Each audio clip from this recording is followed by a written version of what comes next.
በዛሬው የመዳረሻ ጥቆማ ወደ እናንተ የምናደርሰው የቪክቶሪያ ፏፏቴን ነው። በአፍሪካ አህጉር ካሉ ታላላቅ የተፈጥሮ ድንቅ ሀብቶች መካከል ይጠቀሳል የቪክቶሪያ ፏፏቴ።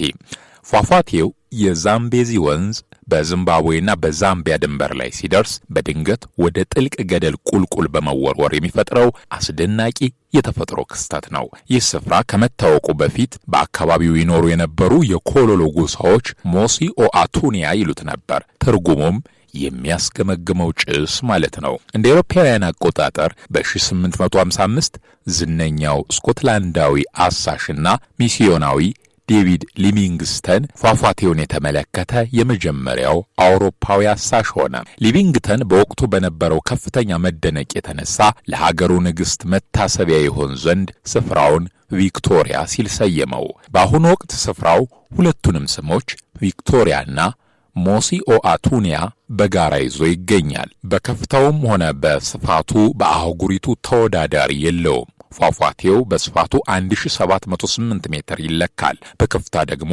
108 ሜትር የሚደርስ ሲሆን ይህም በአሜሪካ ከሚገኘው ታዋቂው የናያግራ ፏፏቴ በሁለት እጥፍ ይበልጣል። በዝናባማ ወቅት ከየካቲት እስከ ግንቦት ባሉት ወራት ከፏፏቴው የሚነሳው የውሃ ትነት እስከ 400 ሜትር ከፍታ ላይ በመውጣት እንደ ጭስ አካባቢውን ይሸፍናል።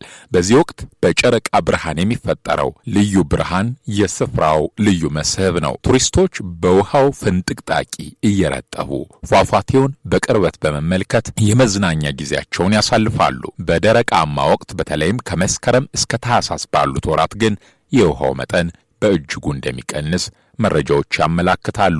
የቪክቶሪያ ፏፏቴ እንደ ኤቨረስት ተራራና ግራውንድ ካንየን ሁሉ እጅግ አስደናቂ የተፈጥሮ ቦታዎች አንዱ በመሆን ሰፍሯል። እንደ አውሮፓውያን አቆጣጠር በ1989 በዩኔስኮ የዓለም ቅርስነት የተመዘገበ ሲሆን ሁለቱ ሀገራት ባወጧቸው ጥብቅ አዋጆች መሰረት ከ1998 ጀምሮ ልዩ ጥበቃ ይደረግለታል። በየዓመቱ በሚሊዮን የሚቆጠሩ የውጭ ሀገር ጎብኚዎች ስፍራውን ለመጎብኘት ወደ ዛምቢያና ዚምባብዌ ይጓዛሉ። አድማጮች፣ የዛሬው የአየር ትንበያና የመዳረሻ ጥቆማ የተከታተላችሁትን ይመስላል።